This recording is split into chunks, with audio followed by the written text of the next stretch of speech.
Delirios de clonación. Fue un programa de alto secreto concebido en los niveles superiores de la Alemania nazi. El objetivo, engendrar superhombres científicamente.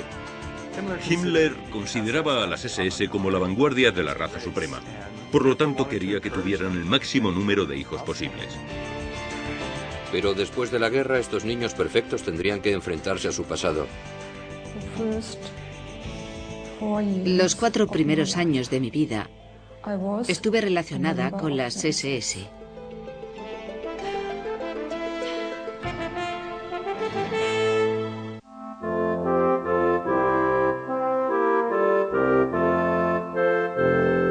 Steinhering, Alemania. A primera vista es un idílico pueblo bávaro no muy lejos de Múnich. Pero para muchos esconde la llave de un pasado terrible. Sabía que había nacido en Steinhering, que era mi lugar de nacimiento, pero no sabía qué era Steinhering. Con el deseo de permanecer en el anonimato, esta mujer nos pidió que la llamáramos Irene. Una visita casual al ayuntamiento de Steinhering cambió su vida. Me enseñaron el libro donde estaba escrito que nací aquí. Y ahí estaba la palabra, Lebensborn. Entonces sufrí un shock, creo. Dije, ¿qué? ¿Lebensborn yo? Lebensborn. En alemán significa fuente u origen de la vida. Pero para estas mujeres y para otros se esconde un significado mucho más oscuro. Lebensborn es el nombre de un programa clandestino de los nazis cuya misión era almacenar los hijos presuntamente puros de la raza suprema.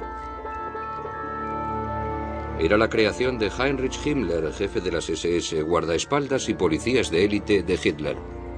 El proyecto Lebensborn fue diseñado con el objetivo ideológico de garantizar que toda la sangre potencialmente alemana fuera preservada para el futuro de la raza. Evidentemente, la idea era que los niños nacidos en el programa Lebensborn se convirtieran luego en buenos alemanes sanos y productivos, y en muchos casos, en miembros de las SS. Para los nazis, buenos alemanes solo significaba una cosa: arios. La imagen del perfecto ario, o alemán, o teutón, era alguien alto, rubio y con ojos azules, tal vez basada en los pueblos escandinavos. Cualquiera que mirara a Hitler en esa época podía comprobar que no cumplía los requisitos de un ario. Obviamente no tenía el pelo rubio, no era ningún portento físico y era bajo. Según la mitología, la raza aria estaba basada en varios grupos diferentes, el más superior de los cuales era la versión nórdica de la raza. Pero había otros supuestos grupos raciales. Los nórdicos, mediterráneos y alpinos se mezclaron entre sí con el paso del tiempo, y así explicaban los alemanes que una buena cantidad de ellos tuviera el pelo oscuro e incluso los ojos oscuros, y fueran menudos de estatura. El objetivo de los nazis era eliminar estas subrazas inferiores y alcanzar una raza nórdica pura. Para fomentar este ideal ario, los nazis usaron los principios de una popular pseudociencia llamada eugenesia, que arraigó primero en Inglaterra y Estados Unidos. La eugenesia no era del todo una ciencia, aunque tenía base científica. Básicamente, era un concepto, un intento de mejorar en cierto modo la genética humana. El marco científico básico que permitiera llevar eso a la práctica no existía. Los defensores de la eugenesia creen que se debe fomentar que aquellas personas con genes supuestamente buenos, los inteligentes, sanos y rectos moralmente, tengan familias numerosas. Aquellos con genes supuestamente malos, los débiles mentales, los disminuidos y los delincuentes deben ser esterilizados o se debe impedir que transmitan sus rasgos de personalidad. Los primeros en llevar a cabo un programa así fueron los americanos. La esterilización eugenésica se realizó por primera vez en Estados Unidos. En Indiana se aprobó una ley en 1907 que permitía la esterilización de personas supuestamente incapacitadas mentalmente décadas antes de que se intentara algo parecido en Alemania. De hecho, en 1936, 35 estados norteamericanos ya habían adoptado leyes similares. Lo que hicieron los nazis fue añadir su sello personal. La eugenesia pasó de pretender la conservación de la raza humana a la conservación de la raza alemana y a la purificación de la raza alemana. También rechazaron el nombre de eugenesia porque no era una palabra alemana y lo llamaron rasenhigiene o higiene de raza. Para garantizar la pureza racial del pueblo alemán, los nazis empezaron a aprobar nuevas leyes en cuanto llegaron al poder. La primera ley racial eugenésica, aprobada por el nuevo régimen en verano de 1933, fue la ley de esterilización obligatoria. Hasta cierto punto se basaba en los precedentes de Estados Unidos, pero ejecutada e impuesta con la meticulosidad teutona y con la autoridad de un Estado todopoderoso. Esta ley persigue frenar la reproducción de aquellos cuyas vidas el régimen considera inútiles, los enfermos mentales y los disminuidos de nacimiento. Cuando estalla la Segunda Guerra Mundial, se calcula que 320.000 alemanes han sido esterilizados, 1 de cada 200. Para intentar hacer realidad sus ideales racistas, los nazis se ayudan de una enorme campaña de propaganda y empiezan por las escuelas. Sacaban delante de la clase a un niño que fuera rubio, con ojos azules y con la piel blanca, y le medían la longitud del lóbulo de la oreja, su capacidad craneal, el color de sus ojos. Luego sacaban a otro alumno que no tuviera las mismas características y de hecho en algunos casos que pareciera judío, y lo colocaban junto al otro alumno para que los demás dijeran al maestro cuáles eran las diferencias y por qué uno era mejor que el otro. Los alemanes fueron bombardeados con propaganda en carteles, revistas y películas. Por todas partes el ario aparece como física y moralmente superior, y donde esa superioridad resulta más evidente es en las SS de Heinrich Himmler. Para pertenecer a las SS, tenías que demostrar que tu linaje ario se remontaba a 1800. Y si querías ser oficial, hasta 1750, y demostrar que, por ejemplo, no tenías sangre judía en tu árbol genealógico, o que no tenías casos de discapacidad ni de ningún otro tipo de enfermedad congénita en tu historia familiar reciente. Los candidatos a las SS eran objeto de rigurosos exámenes físicos y eran evaluados por expertos raciales nazis. Se creían una élite de hombres puros germánicos, la guardia pretoriana, por así decirlo, del régimen. Himmler cree que el futuro del pueblo alemán está en manos de las SS. Hace todo cuanto está a su alcance para garantizar que transmitan su sangre aria sana. Desde antes de la Segunda Guerra Mundial, todos los hombres de las SS necesitan permiso para casarse, que solo consiguen si la futura esposa supera los exámenes físicos y las comprobaciones sobre la pureza racial de sus ancestros. Himmler consideraba a las SS como la vanguardia de la raza suprema. Por lo tanto, quería que tuvieran el máximo número de hijos posibles. Desde el punto de vista racista de los nazis, estos eran los mejores alemanes, los más sanos y los más puros racialmente. Esperaba de cualquier matrimonio de las SS un mínimo de 4 hijos. Y esos 4 hijos debían ser racialmente válidos, sanos y vigorosos. Para conseguirlo, insistía en que se examinara minuciosamente a cualquier mujer antes de que él o cualquier oficial superior concediera el permiso de boda.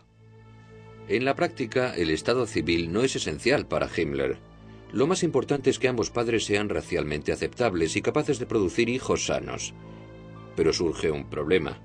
¿Cómo garantizar que todos esos hijos ilegítimos racialmente puros tengan la educación adecuada? La respuesta es Lebensborn. La fundación tenía una misión: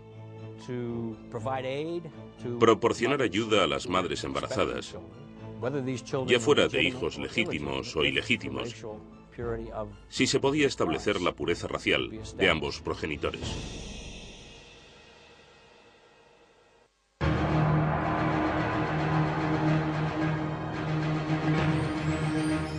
Obsesionado con la idea de crear la raza suprema, Heinrich Himmler, jefe de las SS, crea la Fundación Lebensborn a finales de 1935.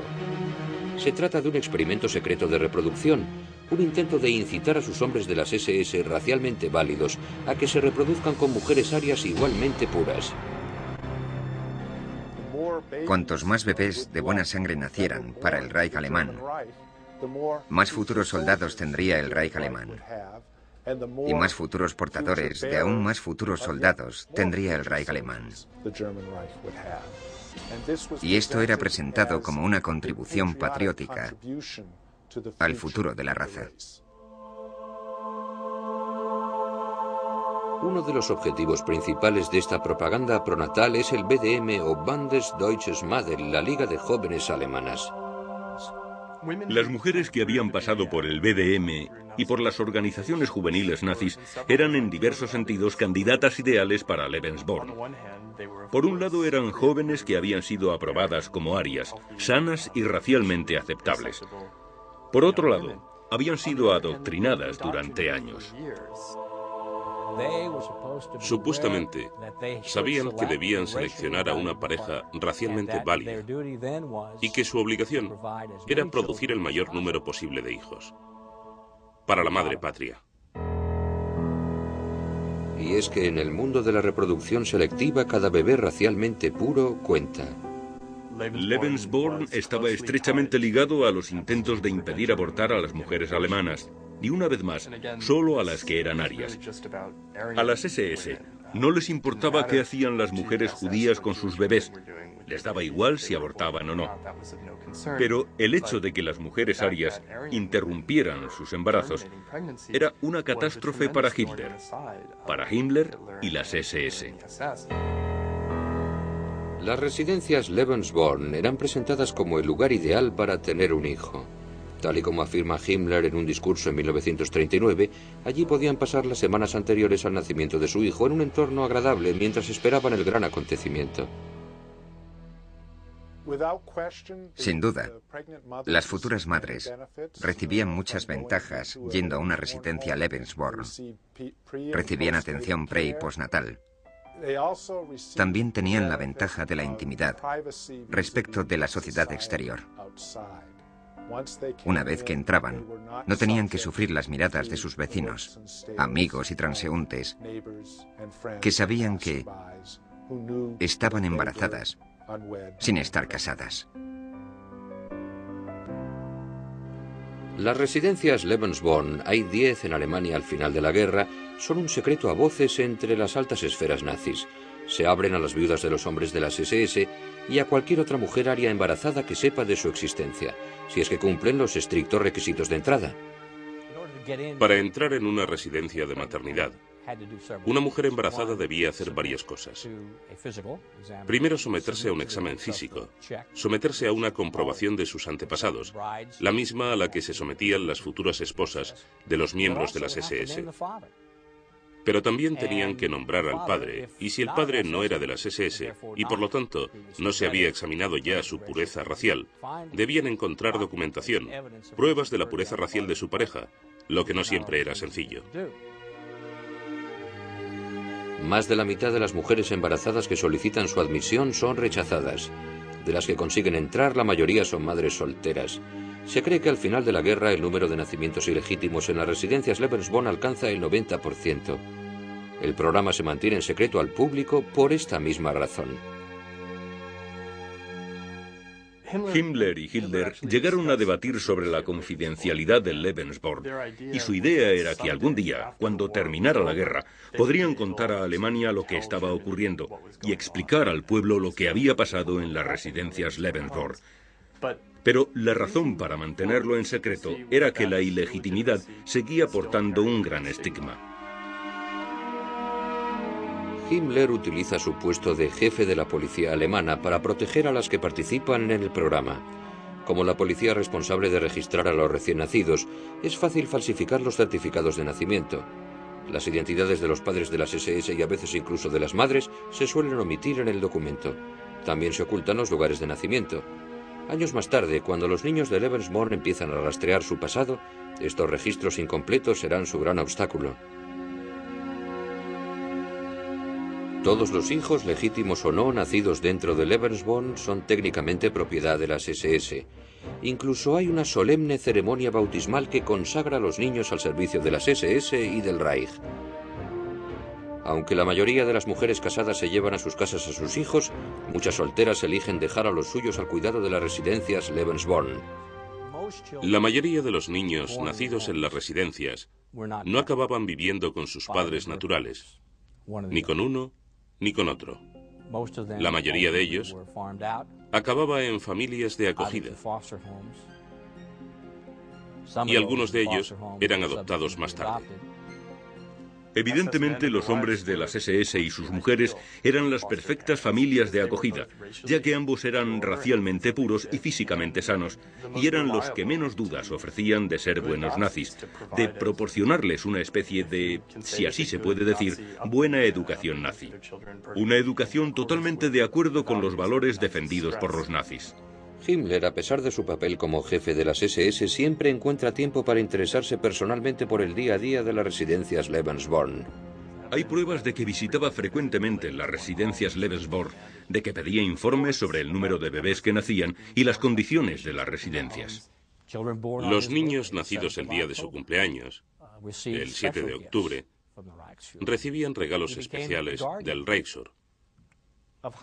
Se convirtió en el tutor de cientos de estos niños.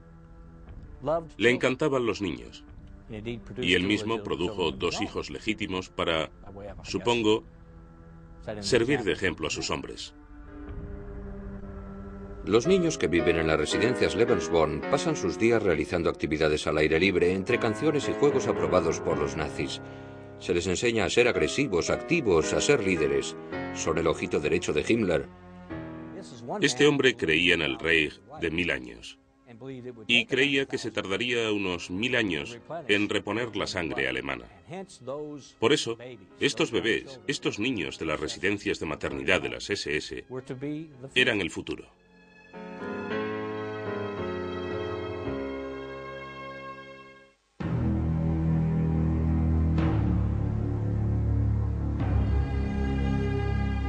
A comienzos de los años 40, el programa Lebensborn es toda una realidad. Sin embargo, parece claro que no se están produciendo los niños suficientes para satisfacer a Heinrich Himmler, jefe de las SS e impulsor de Lebensborn. Detrás de los muros de esta casa de campo y en otras parecidas en toda Alemania, solo nacen 7.500 niños gracias al proyecto. Himmler hizo todo lo posible para incitar a los hombres de las SS. Incluso intentó obligarlos a tener muchos hijos. Debían tener 4 hijos, aunque el promedio resultaba estar más cerca de 1 hijo por cabeza. A pesar de los incentivos económicos para tener hijos y de las multas a aquellos que no los tenían, muchos miembros de las SS recelan del programa. La mayoría de ellos eligió no producir bebés para el Estado. Un programa como Lebensborn conllevaba aprobar los nacimientos ilegítimos, y aquí se contradecían 2 principios nazis. Por un lado, el principio de maximizar el nacimiento de bebés arios sanos, y por otro, proteger los valores más tradicionales como la familia.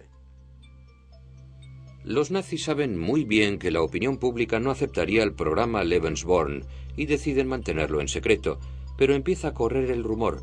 ¿Estaban los hombres de las SS actuando de sementales, reproduciéndose como puras sangres? Las residencias Lebensborn no eran criaderos. Las mujeres que iban allí ya estaban embarazadas y lo hacían para dar a luz en un entorno limpio y seguro. Como no había logrado producir suficientes niños en su país, Himmler se centró en los países ocupados por Alemania. En la primavera de 1940, Alemania ha invadido Checoslovaquia, Polonia, Dinamarca, Noruega, Bélgica, Luxemburgo, los Países Bajos y Francia. Himmler ya ha revelado sus planes en un discurso de 1938 en el que afirma: pretendo conseguir sangre alemana de cualquier lugar del mundo, robarla y recuperarla de donde pueda.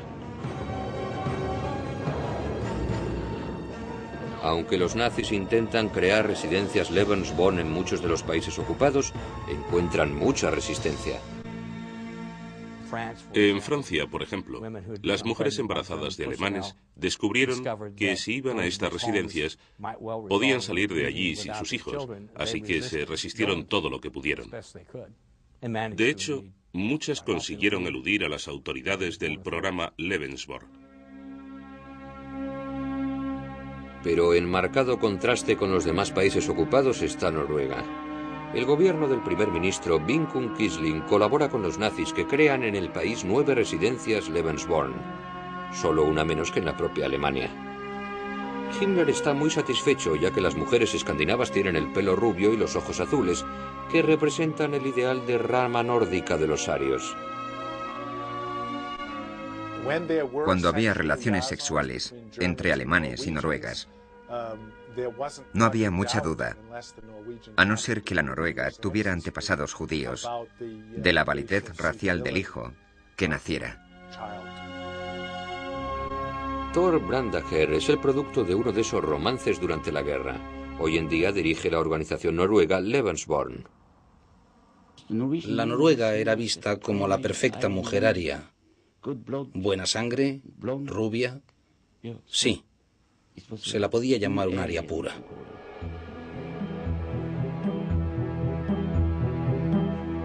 Dándose cuenta de que tienen ante sí una mina de oro racialmente deseable, los nazis no escatiman esfuerzos. Todo lo que ofrecía el Estado alemán, comida, doctores, atención médica, todo era excelente. Era un sistema totalmente hospitalario dentro del sistema, solo para Lebensborn. Pero hay una trampa. Pueden ir a las residencias y dar a luz de manera anónima. Cuidarán de ellas, pero tienen que firmar un papel que dice que su hijo será entregado al Estado alemán. No te devuelven el hijo después de que nazca. Lo enviaban a Alemania, a familias de acogida, clínicas de maternidad. Pero no había otro remedio, porque ser una chica soltera en la guerra, embarazada de un soldado extranjero, no era fácil. Se calcula que entre 6.000 y 12.000 hijos de los nazis nacen en Noruega. El programa Lebensborn tiene mucho más éxito aquí que en la propia Alemania. En países no tan dispuestos como Noruega, la Fundación Lebensborn elige una estrategia muy diferente. Por ejemplo, en la Polonia ocupada deciden que si no pueden reproducir niños racialmente válidos, los robarán. Los niños polacos se convirtieron en un objetivo del programa Lebensborn para conseguir niños de buena ascendencia racial. En parte porque los alemanes saben muy bien que el este de Polonia, por así decirlo, había sido alguna vez alemán. En las residencias entran los niños que las SS consideran adecuados para la Eindeutschung. La mejor traducción para Eindeutschung podría ser alemanización. Esencialmente, consiste en imbuir a una persona con supuesta sangre alemana de todo lo alemán. Es decir, familiarizar a esa persona con la cultura alemana y con las cosas que debería pensar o sentir teniendo sangre alemana. Himmler confía en que la alemanización será un éxito. En un memorando de 1940 escribe: estamos seguros de que nuestra propia filosofía e ideales se reflejarán en el espíritu de estos niños que se parecen racialmente a nosotros.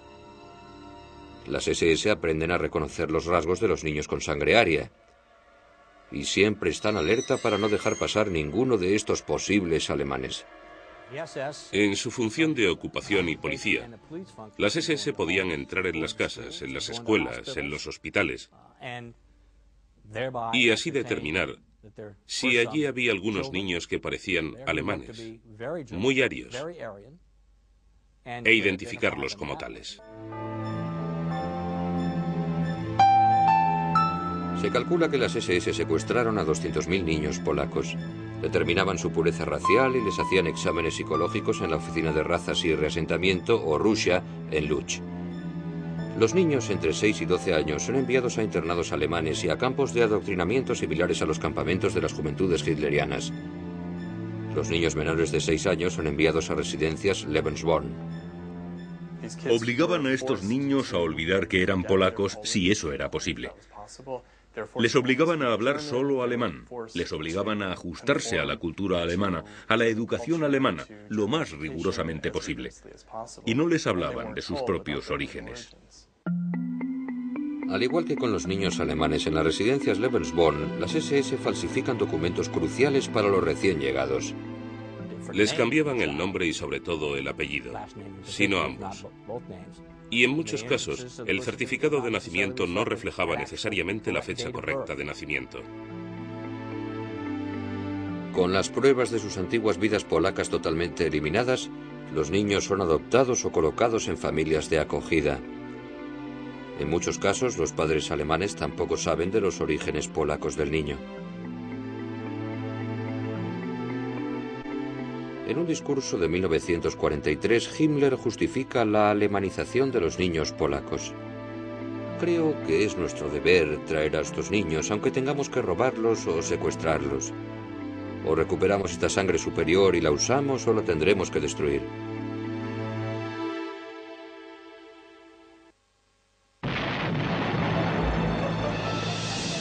En abril de 1945, las tropas americanas, británicas y rusas se están cercando a Alemania. El ejército alemán, la Wehrmacht, se ve obligado a retirarse de los territorios ocupados. En inferioridad de hombres y de armas, el sueño de Hitler de un Reich de 1000 años se derrumba. Cuando la Wehrmacht tuvo que retirarse de la Unión Soviética y luego de Europa del Este, y por último volver a Alemania, las residencias Lebensborn fueron evacuadas. La rendición de Alemania el 7 de mayo de 1945 acaba con cualquier esperanza de una raza suprema.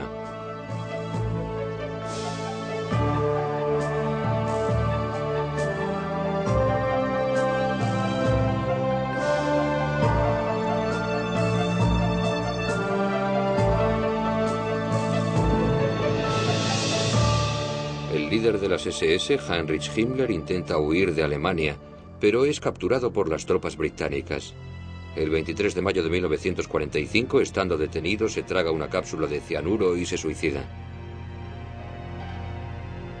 En los últimos días de la guerra se destruyen la mayoría de los documentos sobre Lebensborn y los que quedan son ocultados en archivos de Alemania Occidental y Oriental. Muchos niños no tenían ni idea de que habían nacido en el programa Lebensborn. A menudo descubrían que eran adoptados, pero no sabían nada más sobre su propia ascendencia o las circunstancias de sus propios nacimientos. Después de la guerra, los padres adoptivos solían mantener en secreto las identidades de los niños de Lebensborn, incluso a los propios niños, por dos razones principales. Una era el estigma del nacimiento ilegítimo, y reforzar ese estigma en concreto era un doble estigma de asociación con el régimen nazi. Los niños que habían secuestrado en Polonia lo tienen especialmente difícil para descubrir su pasado. Como las SS han creado identidades y papeles falsos para ellos, encontrar a las familias reales de estos niños es una tarea prácticamente imposible. Se calcula que solo 40.000 de los 200.000 niños supuestamente secuestrados regresan a Polonia. Las autoridades angloamericanas se mostraron reacias a separar familias si el niño había sido adoptado y se adaptaba bien a su familia alemana. Y esta reticencia se vio reforzada por la llegada de la Guerra Fría y el establecimiento de un régimen comunista. Los miles de niños nacidos en Lebensborn tardarán años en empezar a comprender su papel en el experimento para crear una raza suprema. Helga Karau nació en la residencia Lebensborn de Steinherin, en Alemania. Mi madre era una mujer guapísima. Era alta, con ojos azules, rubia y muy hermosa. Llegó a Múnich en 1934 para trabajar como secretaria de Martin Bonin. El padre de Helga era un soldado de las SS con quien su madre tuvo una breve relación. Después de su nacimiento, la madre de Helga vuelve a trabajar en Berlín, mientras que Helga se queda al cuidado de una familia de acogida racialmente adecuada. Eran nazis de las altas esferas, que trabajaban para el representante del Führer. Para Helga, el legado de su pasado nazi no se puede olvidar. Estuve bajo la protección de las SS. Los 4 primeros años de mi vida, fui un miembro de las SS. Para los niños educados en Alemania, el legado de Lebensborn es una vergüenza y un secreto. Pero para aquellos nacidos en países ocupados como Noruega, ser identificados con Alemania se convierte literalmente en un delito. Cuando se firmó la paz, empezaron una guerra contra nosotros y nuestras madres. Montaron 9 campos de concentración y arrestaron a 14.000 niñas. Cuando arrestaban a la madre, nadie se hacía cargo de los hijos, porque estos estaban solos, desprotegidos, odiados por todo el mundo, por el Estado, por la Iglesia, por los expertos psiquiátricos y médicos, todos los odiaban. Sin ningún sitio a donde ir, muchos de los niños son internados en instituciones. Lo que ocurre en estas instituciones es grotesco. Escapa a la razón humana. Todo lo peor que puede hacer un adulto humano, cosas malas, feas, pederastia, sadismo, tortura, eso se hizo a estos niños en Noruega.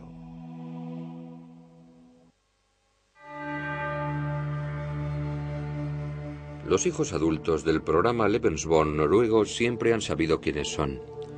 Estos niños fueron tachados de traidores antes de que supieran andar.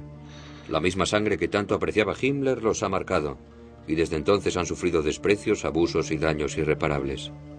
Alcoholismo, drogadicción, suicidio. En todo momento tenemos a alguien que se suicida, en todo momento, sin parar. En el 94, el 95, todas las semanas me entero de que algún amigo se ha tirado por una ventana, o que ha bebido hasta morir, o sobredosis, o atropellado por un coche, se ha ahorcado, se ha pegado un tiro, etcétera, etcétera. Un grupo de hijos del Lebensborn noruego ha demandado a su gobierno aduciendo que el Estado miró hacia otro lado mientras abusaba de miles de niños. Una de las razones es encontrar, si podemos encontrar un informe, un documento oficial para enseñárselo a la próxima generación de noruegos y decirles: jamás volváis a hacer algo así, aprended la lección. A diferencia de los noruegos, los hijos alemanes de Lebensborn nunca fueron tratados de manera diferente que sus semejantes. Algunos crecieron en familias de acogida, otros fueron adoptados, otros fueron educados por sus madres naturales, pero en casi todos los casos los niños no tenían ni idea de que eran el producto de un experimento de reproducción de las SS. Sus madres no querían hablar de ello, y sus padres naturales parecían haberse desvanecido en el aire. Fue difícil para los niños de Lebensborn encontrar a sus padres después de la guerra, en parte porque sus padres no querían que los encontraran y los identificaran como hombres de las SS.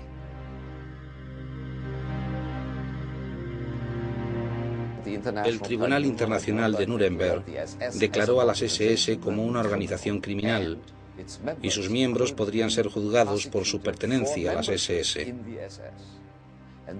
Y los que habían sido miembros sabían que tenían que quemar, enterrar o destruir sus antiguos uniformes. Además, los certificados de nacimiento están incompletos o son imprecisos. Los registros de Lebensborn han sido destruidos o dañados. Los pocos niños de Lebensborn en Alemania que descubren sus orígenes lo hacen por casualidad.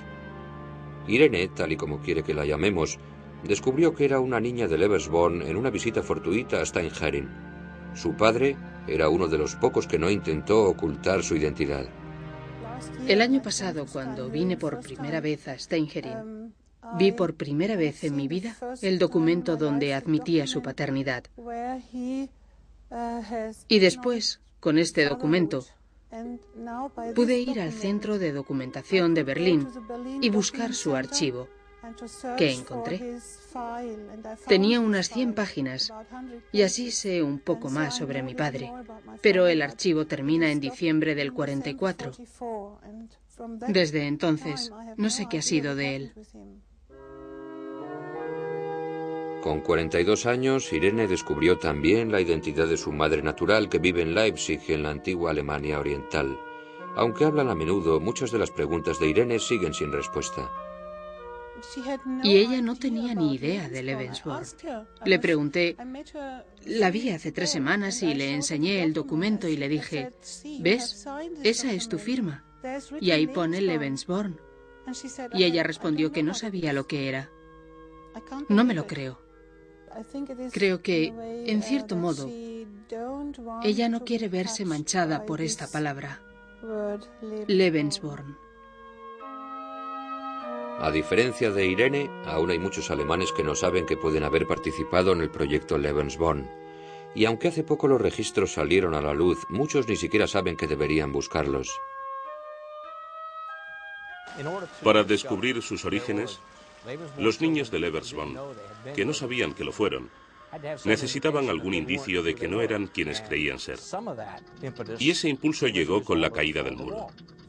La apertura general de archivos en Alemania Oriental no solo sacó a la luz algún que otro documento sobre Lebensborn, sino que también forzó una gran reevaluación de muchas instituciones, organizaciones y personas en Alemania Oriental. Ahora, Lebensborn ha recibido algo de atención. Y solo ahora, en los últimos años, algunas personas nacidas dentro del programa Lebensborn han descubierto su pasado. Así han sabido del programa. A pesar de comprender ya su pasado, saber que uno ha nacido en Lebensborn no siempre es fácil de llevar. Nadie puede entender lo de Lebensborn.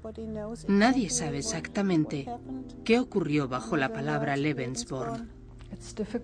Es difícil vivir con esta idea. No sé qué les ocurrió a los niños de Lebensborn en Alemania, pero creo que tuvieron una mala vida. Es posible que estos niños, que fueron concebidos para dominar el mundo, nunca escapen de su legado. Muchos son ilegítimos y todos están ligados a un pasado nazi. Pero la duda sigue estando ahí. ¿Habrían sido estas personas la vanguardia de la raza suprema? ¿Podría haber funcionado el retorcido experimento de Himmler? Solo era una idea extraña. Pensar que el pelo rubio y los ojos azules son los criterios para crear seres humanos superiores no tiene ningún sentido para prácticamente nadie. Creo que si pretendes buscar el pelo rubio y los ojos azules, probablemente lo puedas conseguir. Que si quieres eliminar a todas las personas que no tengan pelo rubio y ojos azules, enriquecerás la población. Es una presión selectiva muy fuerte, pero cuando termines, ¿qué te queda? Con el tiempo suficiente y varias generaciones de padres dispuestas a colaborar, un experimento como Lebensborn podría haber conseguido producir una raza de niños parecidos. Pero no hay ninguna prueba de que sea una ventaja científica tener el pelo rubio y los ojos azules, ni de que una criatura llamada Aria siquiera exista. La raza aria no es en sí misma más que un invento. No hay ninguna separación que defina genéticamente a una persona como aria. Básicamente todos estamos muy cerca de ser idénticos. Todos los seres humanos estamos tan cerca de ser idénticos genéticamente que las diferencias entre individuos son mucho mayores que las diferencias entre grupos étnicos o raciales. Equivocado o no, el plan para crear una raza suprema solo tenía un requisito previo que no se cumplió: la victoria de Alemania en la guerra. ¿Qué diferencia habría en las vidas de los niños de Lebensborn si, tal y como soñaba Himmler, hubieran podido convertirse en los amos del mundo? ¿En una aristocracia racialmente pura? Pero lo cierto es que lo único que les ha legado Lebensborn es vergüenza, dolor y lamentaciones.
Delirios de clonación. Fue un programa de alto secreto concebido en los niveles superiores de la Alemania nazi. El objetivo, engendrar superhombres científicamente.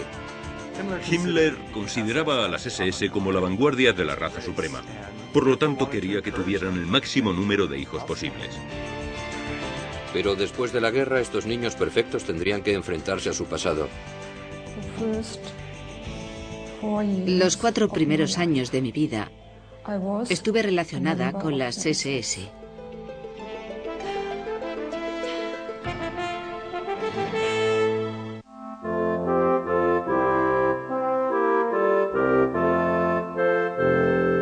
Steinhering, Alemania. A primera vista es un idílico pueblo bávaro no muy lejos de Múnich. Pero para muchos esconde la llave de un pasado terrible. Sabía que había nacido en Steinhering. Potencialmente alemana, fuera preservada para el futuro de la raza. Evidentemente, la idea era que los niños nacidos en el programa Lebensborn se convirtieran luego en buenos alemanes sanos y productivos, y en muchos casos, en miembros de las SS. Para los nazis, buenos alemanes solo significaba una cosa: arios. La imagen del perfecto ario, o alemán, o teutón, era alguien alto, rubio y con ojos azules, tal vez basada en los pueblos escandinavos. Cualquiera que mirara a Hitler en esa época podía comprobar que no cumplía los requisitos de un ario. Obviamente no tenía el pelo rubio, no era ningún portento físico y era bajo. Según la mitología, la raza aria estaba basada en varios grupos diferentes, el más superior de los cuales era la versión nórdica de la raza. Pero había otros supuestos grupos raciales. Los nórdicos, mediterráneos y alpinos se mezclaron entre sí con el paso del tiempo, y así explicaban los alemanes que una buena cantidad de ellos tuviera el pelo oscuro e incluso los ojos oscuros, y fueran menudos de estatura. El objetivo de los nazis era eliminar estas subrazas inferiores y alcanzar una raza nórdica pura. Para fomentar este ideal ario, los nazis usaron los principios de una popular pseudociencia llamada eugenesia, que arraigó primero en Inglaterra y Estados Unidos. La eugenesia no era del todo una ciencia, aunque tenía base científica. Básicamente, era un concepto, un intento de mejorar en cierto modo la genética humana. El marco científico básico que permitiera llevar eso a la práctica no existía. Los defensores de la eugenesia creen que se debe fomentar que aquellas personas con genes supuestamente buenos, los inteligentes, sanos y rectos moralmente, tengan familias numerosas. Aquellos con genes supuestamente malos, los débiles mentales, los disminuidos y los delincuentes deben ser esterilizados o se debe impedir que transmitan sus rasgos de personalidad. Los primeros en llevar a cabo un programa así fueron los americanos. La esterilización eugenésica se realizó por primera vez en Estados Unidos. En Indiana se aprobó una ley en 1907 que permitía la esterilización de personas supuestamente incapacitadas mentalmente, décadas antes de que se intentara algo parecido en Alemania. De hecho, en 1936, 35 estados norteamericanos ya habían adoptado leyes similares. Lo que hicieron los nazis fue añadir su sello personal. La eugenesia pasó de pretender la conservación de la raza humana a la conservación de la raza alemana y a la purificación de la raza alemana. También rechazaron el nombre de eugenesia porque no era una palabra alemana y lo llamaron rasenhigiene o higiene de raza. Para garantizar la pureza racial del pueblo alemán, los nazis empezaron a aprobar nuevas leyes en cuanto llegaron al poder. Que era mi lugar de nacimiento, pero no sabía qué era Steinhering. Con el deseo de permanecer en el anonimato, esta mujer nos pidió que la llamáramos Irene. Una visita casual al ayuntamiento de Steinherin cambió su vida. Me enseñaron el libro donde estaba escrito que nací aquí. Y ahí estaba la palabra, Lebensborn. Entonces sufrí un shock, creo. Dije, ¿qué? ¿Lebensborn yo? Lebensborn. En alemán significa fuente u origen de la vida. Pero para estas mujeres y para otros se esconde un significado mucho más oscuro.